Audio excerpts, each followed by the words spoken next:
全新的独旅影片，一个人前往福冈，非常大的神角，真的有夜市，你看，我爽到整个趴肚哎！我疑似没有带到我的化妆包。其实你看我混在一群大四的学生里面，看起来也不突兀嘛。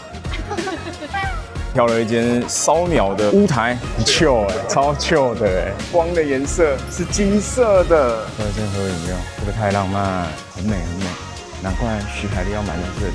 这种孤独感，很多时候也是一种充电。大家好，我是 Man 啊，你没有看错，我现在人呢正在飞机上，这是一支全新的独旅影片。那讲到独旅，可能就有很多人要留言吐槽说啊，九妹你上次去那个瑞士还有意大利，就发现你不是独旅。我心想说，我标题也没有说我是独旅啊，但的确我在瑞士里面有几段说我很喜欢自己一个人，然后我在瑞士也有一些行程，包括了一些空拍啊，还有爬山的行程，真的是我自己一个人，所以可能在画面中还有我讲话当中让大家误会啊，跟大家声明一下。但这次是真正的独旅，跟我们去年去东京独旅一样。那这次独旅要去哪里呢？也是去日本，然后去的是最近非常夯的一个旅游胜地，叫福冈。福冈一直都没有在我的旅游的 list 里面，直到这2年来吧，我身边的朋友每个都去福冈。我甚至有一个好朋友海丽，她是直接在福冈买房，这绝对是要超爱才会在福冈买房嘛。我想说，那我们就规划一下，一个人前往福冈，然后来个4天3夜。那这次去福冈还有另外一个很开心的原因，就是我们受到了乐天旅游的邀请啊！各位有没有看到？这个就是乐天旅游啊！各位不知道有没有用过？乐天旅游是日本第1大的订房网站，它不管是 PC 端的或者是手机 App 都非常好用。因为大家知道乐天在日本是非常大的集团，重点是它也拥有全日本最多的房源。所以各位呢，不只是这一次像我要去福冈，你要去东京啊、京都啊，或是任何日本的城市，全日本他们都有最大的房源。那最大的房源带来什么样子的优势呢？就是价格优势。你在乐天旅游的网站上面，你可以看到乐天专属优惠，或者呢还有一些信用卡的优惠，或者是季节性的优惠，这个都是一般的订房网上面可能不会有的。那我这次去福冈订了2间饭店，都是用乐天旅游的 App 订的，都有特惠，而且呢，甚至是一些高价的饭店，它在一般网站是完全不会打折的。在乐天旅游也有打折。那乐天旅游除了有专属优惠之外呢，定期也都有优惠券可以领。像他们最近还有专属的 Super Sale， 从9月10号到9月20号，除了房价折扣之外呢，还会享最高额外6折的优惠。各位如果是新用户的话，还会另外折95折。所以呢，各位未来要去日本玩，赶快去下方的链接参考一下乐天旅游。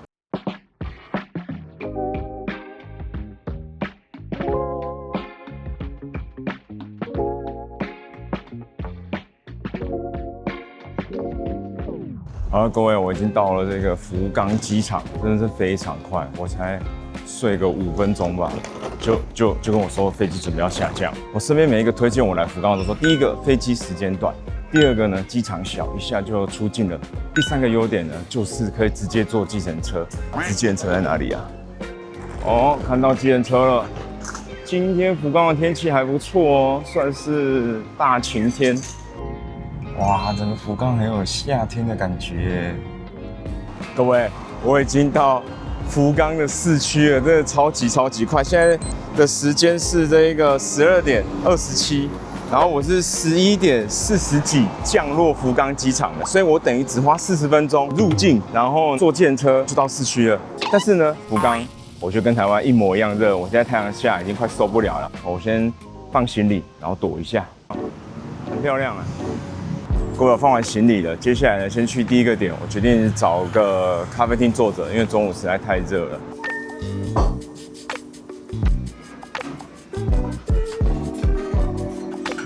它这个甜度配咖啡是刚刚好。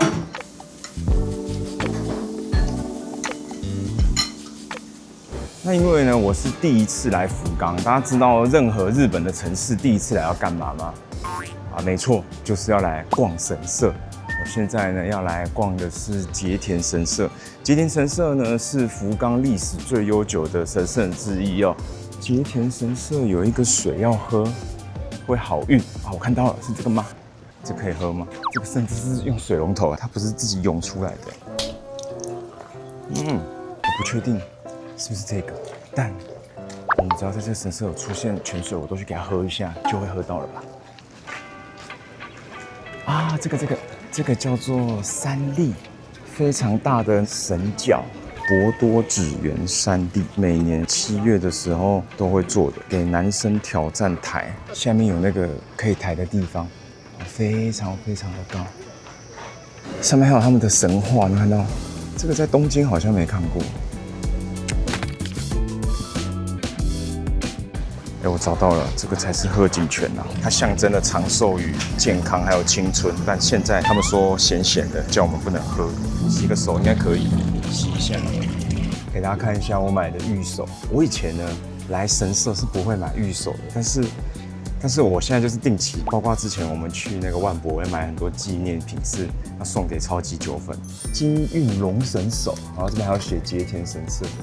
然后它是很像风铃，一个声音。然后我还买了那个健康的御守，它这个健康的御守呢，它还直接刺了那个接天神社，然后后面也会写博多接天神社，而且它很多种颜色可以选。我买了一红一蓝，所以总共4个。然后我们就随机抽出去送给超级9分，也感谢超级9分的支持啊！我每个月看到这么多人订超级9分，我也是蛮感动的，真的蛮感动的。嘿，各位，我已经顺利 check in 了。那这就是我前2天要住的房间。我住的呢是福冈天神日航酒店。那我先带大家看一下这个房间，然后再跟大家讲说我花了多少钱。大家可以看到后面是2张单人床，其实这个单人床算蛮大的。浴室是重点，浴室蛮大的哦，但它不是干湿分离，是一个免治马桶。然后呢，在一个浴缸。然后浴缸旁边呢有一个可以淋浴的地方，然后这边有一个全身镜，嘿，挺凶。那来跟大家讲说我这个房间订了多少钱。这个其实呢平日很便宜，它是在一个非常方便的地方，它在天神旁边的一个站叫赤坂，基本上呢整个福冈重要点都可以到。然后平常订呢可能3-4千块，就不是最旺季的时候。但是我前面讲了嘛，我是在暑假旺季的时候订，然后我前1个礼拜才订。重点是今天是礼拜5，所以这3重叠加起来呢。它又来到一个蛮贵的一个数字，但是好在我使用的是乐天旅游。常来日本的人，他们为了要省便宜，都会用日文版的乐天旅游，但现在不用，你已经有中文版了，非常非常好用。很多时候你直接 Google 的价格跟进乐天旅游网的价格是不一样的，往往乐天旅游网会再多便宜一点点。但即便用了乐天旅游网，因为实在是旺季又太晚订了，所以这个1个晚上台币要7000多块啊，7000多块啊，所以没办法。那我现在呢，想要来试试看。我刚刚买的睡眠喷雾，来试一下，净化一下空气。我觉得我越来越少女了。为什么说我越来越少女呢？就是我最近开始学化妆嘛。然后呢，我刚刚就发现一件很崩溃的事情，我疑似没有带到我的化妆包，没有带到化妆包就开始让我焦虑了。有啦，我有带化妆包啦，我有带化妆包，耶，有带到化妆包，有带到防晒，耶，休息一下。晚一点去觅食。我们接下来呢，就是福冈的美食之旅啦。虽然说前面已经有喝过一个咖啡，但严格讲它比较算是饮料店。那我们要吃的福冈的这个特产。其实福冈特产有几个：明太子、豚骨拉面，还有一个呢，就是牛肠锅啊。我没有吃过日本的牛肠锅然后我有特别问那个拉面毛，因为毛蛮懂日本的美食的嘛，然后他就说。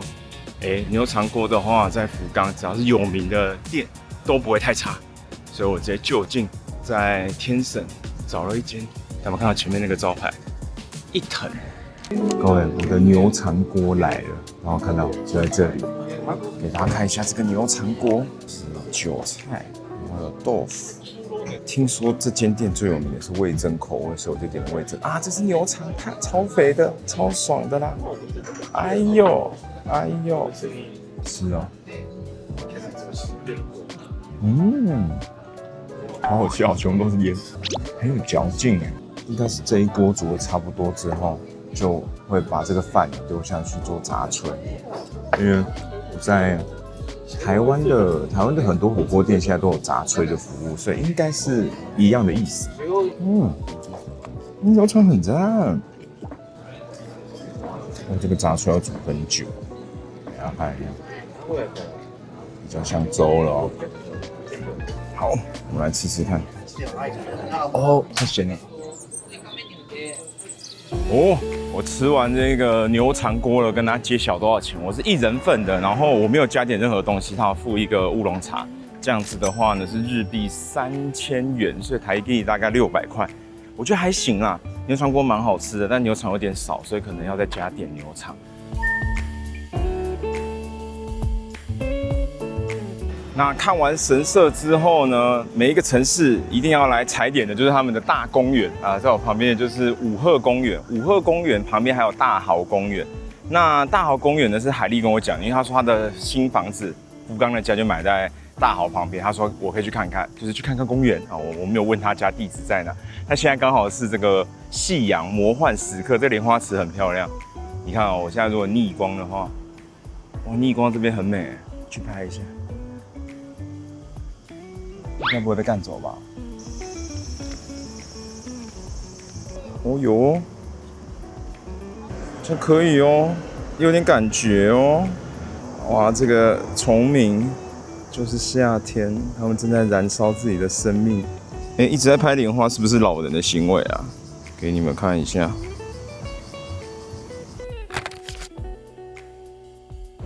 听说这几天是日本的盂兰盆节，他们的盂兰盆节有一点类似清明节嘛，就是悼念祖先，所以晚上我打算在这个公园附近等到晚上。他说会有灯笼，啊，大家都在这里散步，很美很美，难怪徐海丽要买在这里。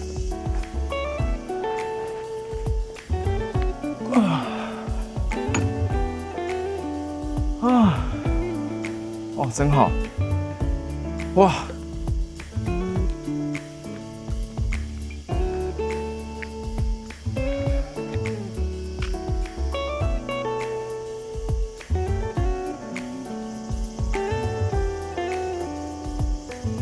好，当怪人当够了，全部人都在看我。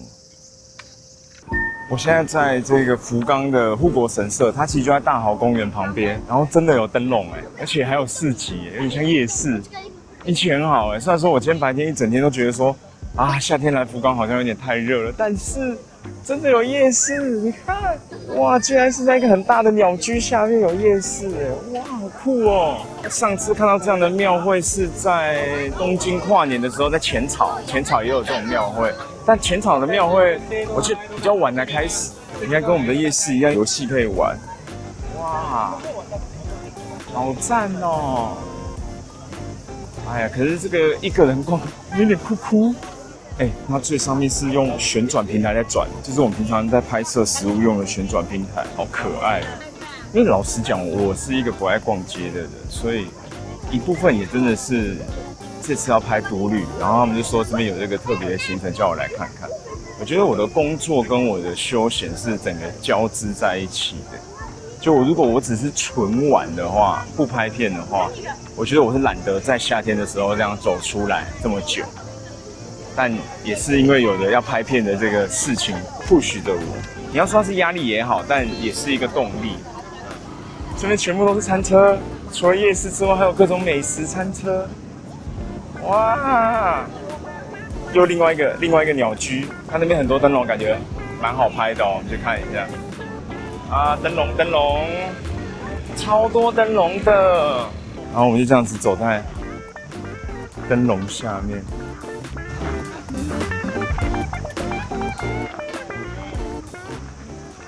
好，现在呢是晚上9点半，我刚刚又回去休息了一下，然后又把衣服换回来。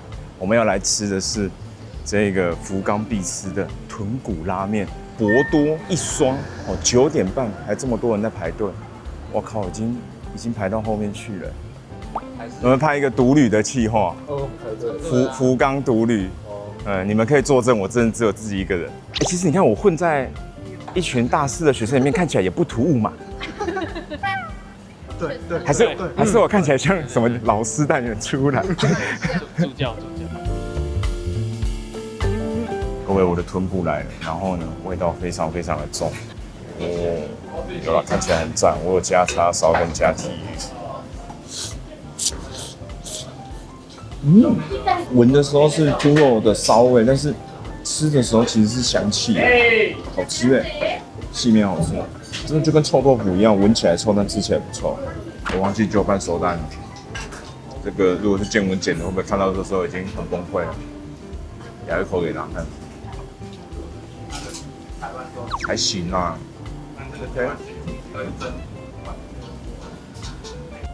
哇，这个劲味会不会太痒？哦，不管了，我有点懒得弄。各位，我刚刚已经吃完这个一双，好吃。然后如果是排队30分钟内可吃，但是汤是没办法喝完，那汤实在是有点臭。然后所以呢，现在嘴巴都是那个豚肉的味道，所以随便买一个蜜桃的饮料来中和一下，喝点甜的。那也在思考明天的行程，今天差不多就这样。那明天的行程，原本我就想说都在福冈市区这样绕绕走走就好，但是包括刚刚跟台湾的大学生聊，还有我问一些去过福冈的人，我发现第一次来好像就是要出福冈市，好像就是要往北九州的方向走，所以我思考一下，明天要不要去熊本或者其他地方？好，明天可能会出福冈，我晚上思考一下。好喝了，明天见。大家早，今天是第2天的要求我已经12点半了啊，这个很好笑。我昨天回到饭店之后呢，我现在想说要不要去熊本，查了很多资料，想说好就做了决定，我要去熊本，然后我就睡死。所以熊本可能只能留到下次来九州了因为熊本比较算是九州的旅程。好，我们就稍微整理一下，准备前往我们今天的几点吧。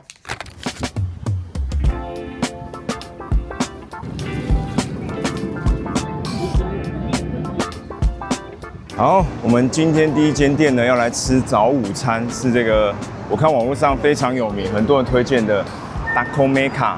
那它是一个很有名的面包店，那也可以内用。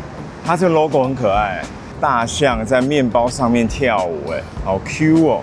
然后他们说要排队，可是现在看起来好像不太需要排。继续看一下。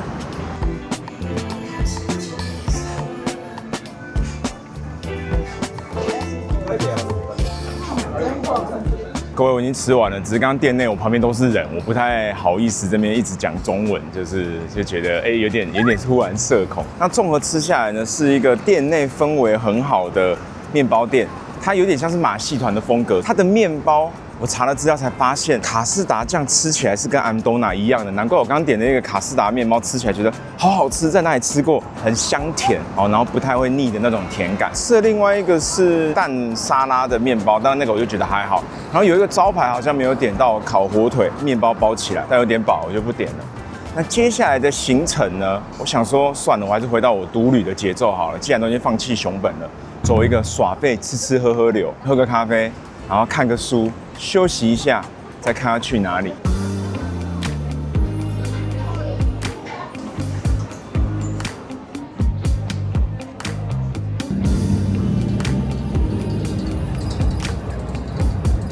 各位，接下来的行程要去的是，他们说是世界6大猫岛之一的香岛，就是福冈猫岛。但是呢，我刚发现了一个很尴尬的情况是，就剩最后一班了，所以我一定要搭到最后一班。到了之后，我只有30分钟可以看猫，看完之后我又要搭最后一班回来，希望顺利不要最后整个落赛。来了，迟到了2分钟，大家终于到了，感动啊！整台公车只有2个人，就是司机只有载我跟另外一个人，另外一个人看起来不知道是不是要去猫岛的。看到海，心情很好啦。这就是我们要搭的船。日本国旗，所以那边就是新港，我们出发的地方。拜拜，福冈，拜拜。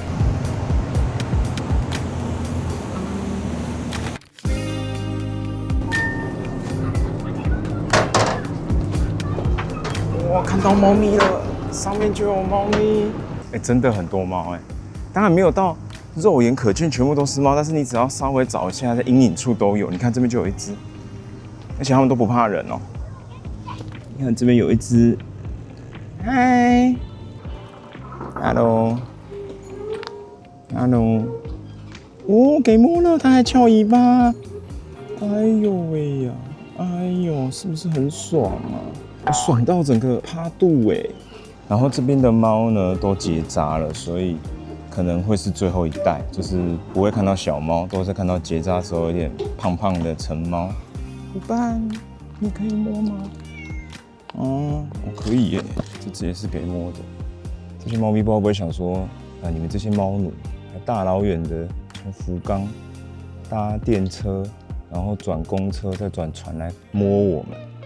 好像只有我自己是一个人其他都是情侣或者是一家人。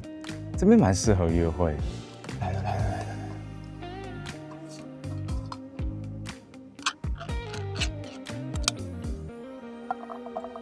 OK， 吃吗？竟然不吃，这可是罐罐呢。可能我忘记带那个，要把它拌开来，它们比较好吃。它好像时间够不够它吃完？我准备要回船上。我回船上。各位看看我遇到谁耶！有拉面的地方就有拉面毛。可以。我们现在要去这个乌台。对，博多中州附近啊，这河那边有蛮多乌台的。我们随便挑了一间烧鸟的这个乌台，我们来吃吃看。很 chill 超 chill 的在福冈吃的第一道明太子，看起来有点像乌鱼子的感觉。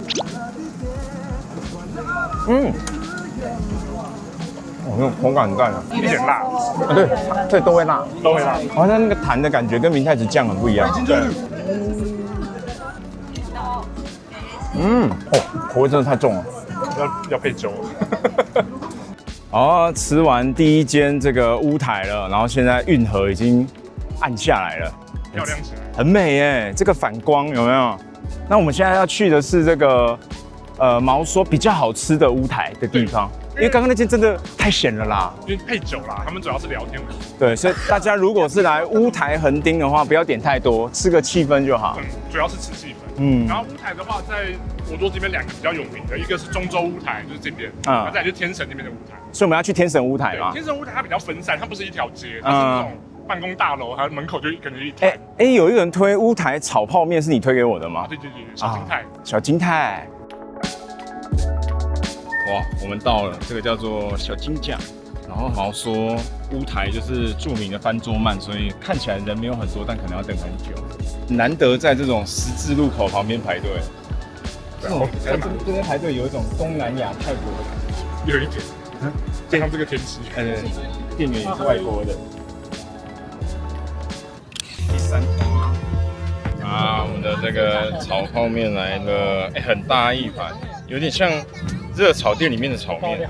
它是炒细面，它有加豚骨酱汁，然后又有加那个炒面的酱，甜的，然后又有加味噌。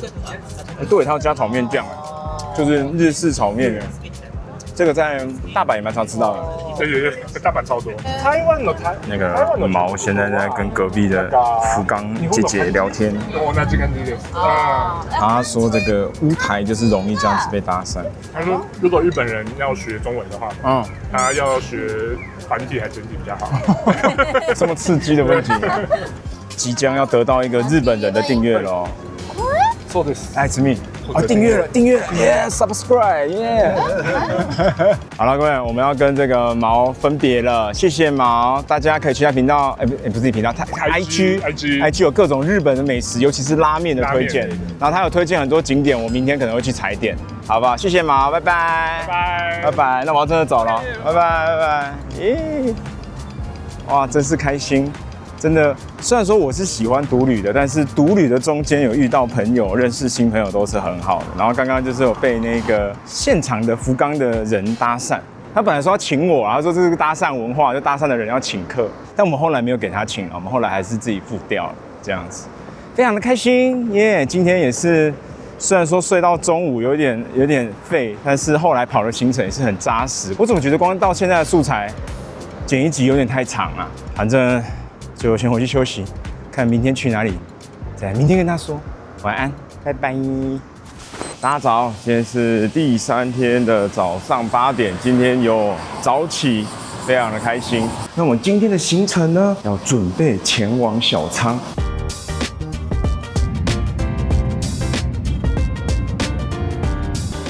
超级快，我才坐不到20分钟就从福冈来到小仓了，哇，真的新干线的速度不得了啊！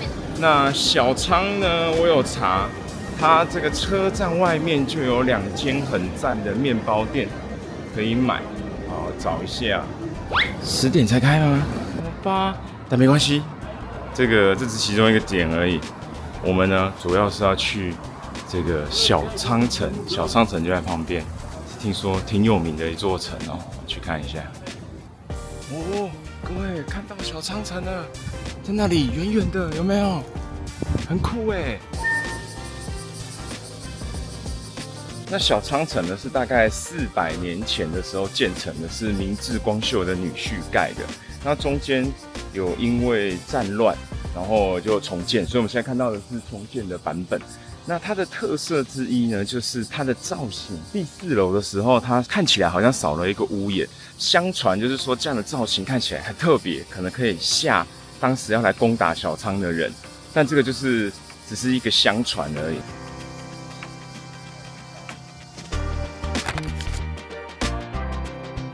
哇！我现在近距离来到小仓城下面了。肉眼看，以现在的建筑物来说，应该有到，我感觉有到12、13层楼那么高，蛮高的。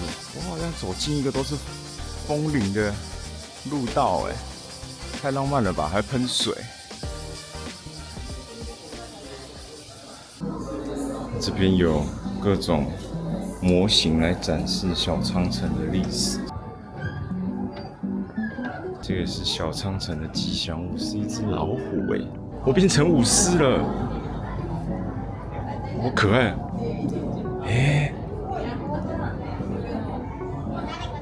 我蛮推荐来小仓城的原因是呢，它的这个天守阁里面，从1楼开始都有冷气，而且冷气蛮凉。然后展览的东西，汉字基本上也都看得懂，然后也都蛮有趣的，所以喜欢日本文化的话，我觉得很值得来逛。另一个我很喜欢小仓城的点呢，就是它的这个天守阁的顶楼是可以上来的，而且呢，它还是一个咖啡厅。然后你只要点一杯它的饮料，你就可以坐在这里发呆，然后看着小仓市。这个就是我刚刚走过来的地方，大家可以想象一下，以前这里就是一个城池，然后顶楼就是一个要防守的地方，超酷的，就可以在那边看书。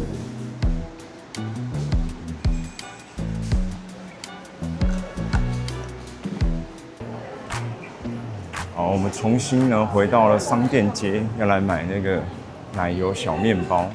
还行，排的没有很久。听说它的奶油面包都挺有名的，哇，价格都超便宜的，这个才160、120，每一个都在200块以内。按照现在的汇率，一个就30、40块，这真的是乡下的价格耶，很赞嘞。然后呢，就在这个奶油小面包的正旁边有一个，我看评价说，在福冈或是东京都要排队，但在这里可以快速买到的，也是面包店哦。这一间叫做 Crown Milan 米兰皇冠，他们最招牌的就是这种小可颂，也太便宜了吧！100克4个才226、270，什么意思？4个才50块，超便宜的，哇！买完面包之后呢，接下来我要找一个地方吃，决定去一个也很知名的景点，就是门司港吃。所以我们现在要搭电车去门司港。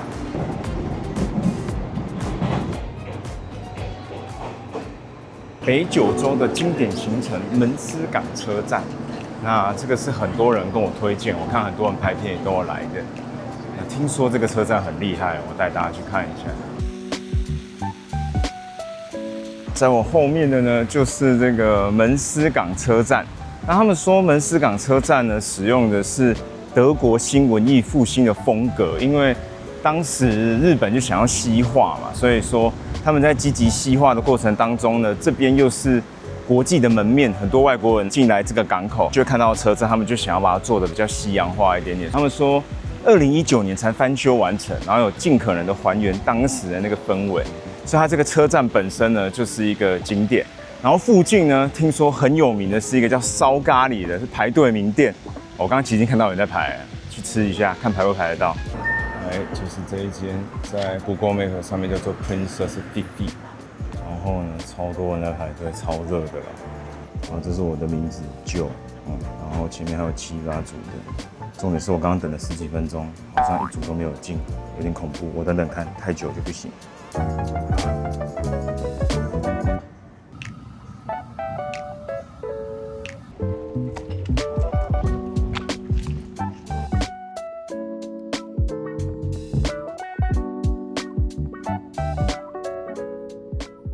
哦，各位排了快要1个小时，终于进来了。最好是很好吃哦。然后我先点了一个他们的招牌香蕉啤酒，太酷了吧！竟然是香蕉的啤酒，来喝喝看。前段有一点点香蕉，但主要还是就是顺的啤酒的感觉。哦，我的烧咖喱来了，我点的是明太子烧咖喱，然后很酷的是它有个选项是炸河豚，上面这一只呢就是炸河豚。很特别，上面有满满的明太子，因为明太子本来味道就比较咸、比较重，但是它的咖喱的味道也是重的，所以搭下来我觉得是 OK 的，没有不搭，蛮好吃的。炸河豚上面也是明太子，调味重，但是吃起来就明太子的味道很重，这样整个炸物吃起来还是很爽。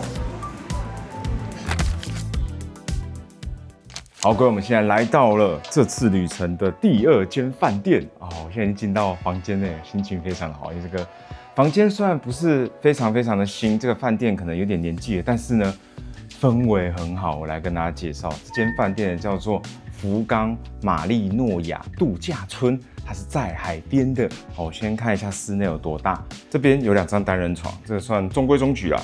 但是呢，大家有没有发现，它是挑高的。因为我这个人是非常喜欢挑高，就以日本的房子很多老房子都有压迫感，它这个挑高呢就是很有度假村的氛围。然后这一边呢有一个大沙发，为什么这边有个大沙发呢？因为它的旁边，各位，没错，它的旁边就是一个面港口面海的露天阳台，哇，这边可以直接看到有钱人家的游艇。是一个港口，我现在是在福冈市的西边。那它的浴室跟厕所是分离的，这就是标准的日式啊。就是可以从浴室看得出来，有一点年纪了啦。但是呢，很赞的点是，大家有没有发现它的浴缸旁边呢可以面海，所以晚上呢我就可以看着海，在这里泡澡啊。这2天实在太超了，前2天都没有泡到澡。今天呢，待会要来好好的泡个澡，在这里发呆一下，耶！那来跟大家讲一下第2间饭店订了多少钱呢？我一样是用乐天旅游的 app 订的，然后呢，在订的时候我特别比价，其他的网站呢大概都是6000多台币，但是我呢只花了5800吧，还5700。重点是我花5700不但比较便宜，它还多送了这个 room service 的早餐。那现在乐天旅游还有4重优惠：1订房折扣，2上官网领取优惠券还可以额外折抵，3订房还赠送1%的乐天点数，可以从乐天市场或者是其他乐天相关服务做消费折抵。另外，如果有合作的信用卡，像是乐天信用卡、汇丰、联邦、富邦等，还可以同时享有信用卡本身的合作优惠。所以各位用乐天旅游，不但价格有机会更便宜，重点是很多时候它会送配套的早餐啊，或者是像是度假村，它会送一些配套的行程，是其他的这个订房网站可能没有的。所以大家来日本玩，一定要使用乐天旅游来订房间。好，各位，现在是魔幻时刻。然后呢，我原本想说是早上搭船去能古岛，但我想一想呢，还是夕阳的时候去比较美。哇，这个船是可以开车上去的，酷耶！大家有看到光的颜色是金色的，好美啊！6、7点的福冈温度还是蛮舒服的，虽然一直在抱怨说白天很热，但大概过了5点后，温度还是会慢慢凉爽起来。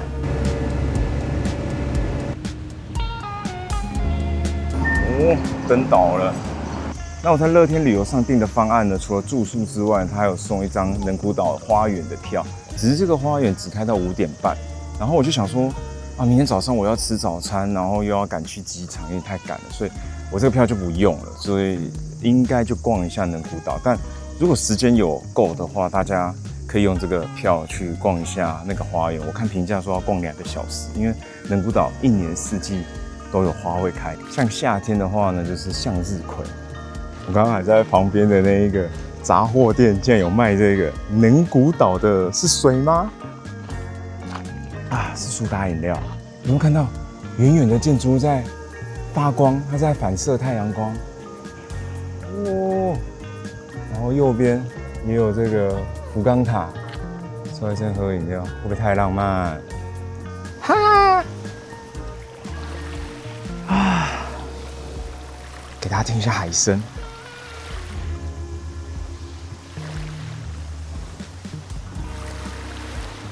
粉紫色的福冈。